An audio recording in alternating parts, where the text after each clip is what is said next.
let's talk about Hari ng Tondo. The anticipation for Hari ng Tondo ay tumataas na. Wow. Actually, nakausap ko nga yung co-star mo dito yung si Rocco Yes, yan na dito. How is that? Andiyan din.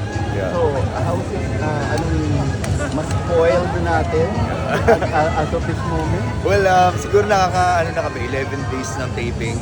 So, marami-rami na, but at the same time, marami-rami pa ang kailangan namin gawin. So, to be honest, hindi pa kami nakakatapos sa isang linggo. But I would say, ibang-iba po ito sa lahat ng mga teleserye. Emotional and physical. I mean, the challenge is lahat.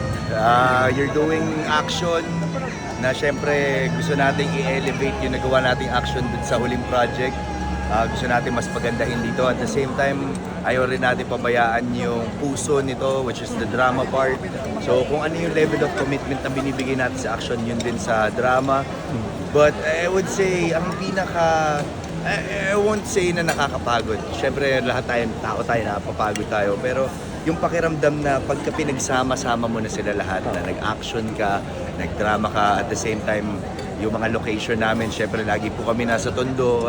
Siyempre, kailangan namin i-entertain po lahat ng mga taong nandun. Dahil kami po yung kumbaga kami po yung bisita Kumbaga kami po yung parang nakikiusap sa kanila. So, alam mo yun, parang doon ako natutuwa, Kuya Nelson, kasi yung pakiramdam na every time na may pinupuntahan kaming lugar sa Tondo, para bang welcome kami.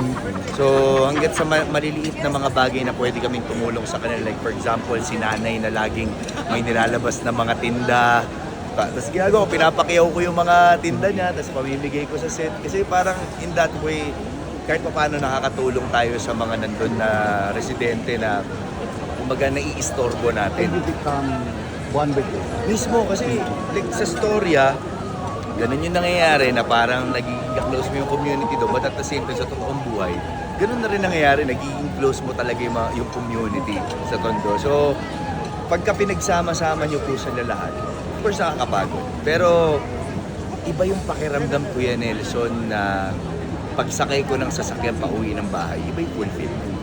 Na para bang may nagawa kang tama sa araw na ito. So my goal is, I can be dangerous, I can be complicated sa mga characters na ginagampanan ko. Pero pag narinig ko yung cut, tao ulit ako. Like, sobrang, I would, kumbaga, bibigay ko lahat ng mga kaya ko para mas maging approachable sa tao. Kahit sino tao pwede lumapit sa akin at magpa-picture at kausapin ako. Because pagka nga inaalala ko nung bata ko, ganun din ako nung mga panahon na nangangarap lang ako, mga panahon na may mga iniidolo ko at tinitangala ako na gusto kong maging katulad nila. Pagka pinansin ako nung tatatak sa akin yun. So yun yung lagi ko pinangahawakan na mahirap siya, nakakapagod siya, pero yung fulfillment at pagmahal mo yung ginagawa mo, mapapawi lahat yun. Actually ako sobrang excited, Nelson, kasi it's my first ever Cinemalaya film. Sobrang pangarap ko makagawa ng Cinemalaya dahil alam naman natin na when you're doing Cinemalaya, it's parang it's a passion project. Kumbaga it's a collaboration of all people na punong-puno ng puso at pagmamahal sa sining. So para po mapabilang po sa ilang po mga kalahok para po sa taon na ito for Cinemalaya, isang malaking karangalan po sa akin, and at the same time I'm just very grateful na yung mga kasama ko po sa pelikulan to, I would say it's kumbaga one of the best teams na nakatrabaho ko in my entire career. Maybe because lahat sila parang pakiramdam ko yung sa bawat roles or bawat trabaho nila, alam nila yung ginagawa nila. So even ako, napupush din ako sa limits ko bilang isang aktor. I want to give everything because ganun din nararamdaman ko sa mga kasamahan. What have you learned nung bumisita ka sa Basilan? Well, syempre marami po tayo mga misconception about Basilan. Nung bata ako, kasi ako taga Zamboanga po yung mama ko. So syempre marami po mga kwento na sa Basilan daw po ay delikado, sa Basilan daw ay para hindi pa safe. Pero nung nagpunta ko doon, kabaliktaran po ng lahat na narinig ko. Napakababuti po ng mga tao. Yung mga namamahala po doon ay maayos din po mga tao. So, when we got there po, na-appreciate namin kung paano nila kami winelcome. And sabi ko nga, kahit saan ka talagang lupalop ng mundo makarating, sabi ko nga, nung nagpunta ako ng Tondo, ganun din naramdaman ko. As long as malinis yung intention mo sa kanila, ganun din ibabalik nila sa'yo. So, kahit saang pang lugar yan, kahit nasabihin ng mga tao na ito yung pinakadelikadong lugar, pero kung malinis ang intention mo at wala kang ibang agenda, kumbaga gusto mo lang talaga makilala sila, gusto mo lang talaga makasama sila, tatanggapin ka po nila ng bubo. Ang ganda ba ng mga feed? Super. Yung mga tao na nakilala mo. Nako, Kuya Nelson, alam mo, bukod po doon sa beach, talagang mapagmamalaki ko doon yung mga kinain po namin sa Basilan dahil naku, napaka-fresh po ng mga seafood, napakasarap ng mga pagkain doon.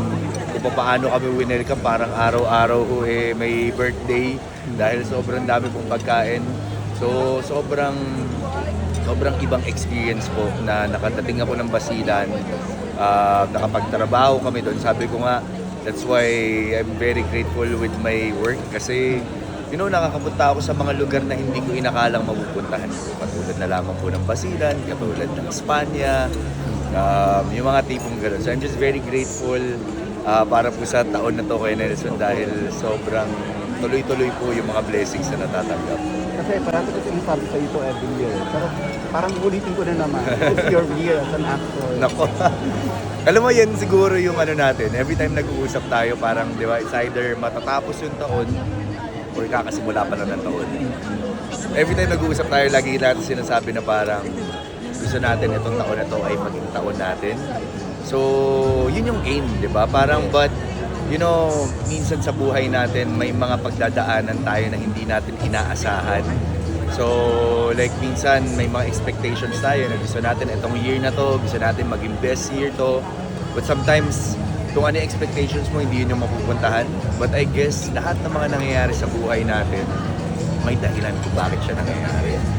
And like for example, last year, I would say na it's probably not the best year for my career, but bilang isang tao, masasabi ko na sobrang malaking natulong mo sa akin. It's my defining year as a human being. Kasi pinilit kong labanan yung pakiramdam na parang nangihina ako or parang pakiramdam mo, parang wala ka nang pupuntahan. But you just need to show up at manatili dun sa dedikasyon at yung consistency. I mean, katulad ng taon na to, Kuya Nelson, hindi pa napapalabas yung mga proyektong ginawa ko. Like, itong Hand of God, itong yung ginawa ko sa Spain, yung Hari ng Tondo. Lahat yan hindi pa pinapalabas, pero sabi ko, minsan madaling makaramdam na parang, wait, tama ba yung ginagawa ko? Or parang nasa tamang daan ba ako? But I guess it's a matter of kung paano pangahawakan at pagtitiwala dun sa mga nagawa mo at ibigay mo na lang talaga sa Diyos yun lahat and yung pagtitiwala na hindi ka niya pababayaan kailanman.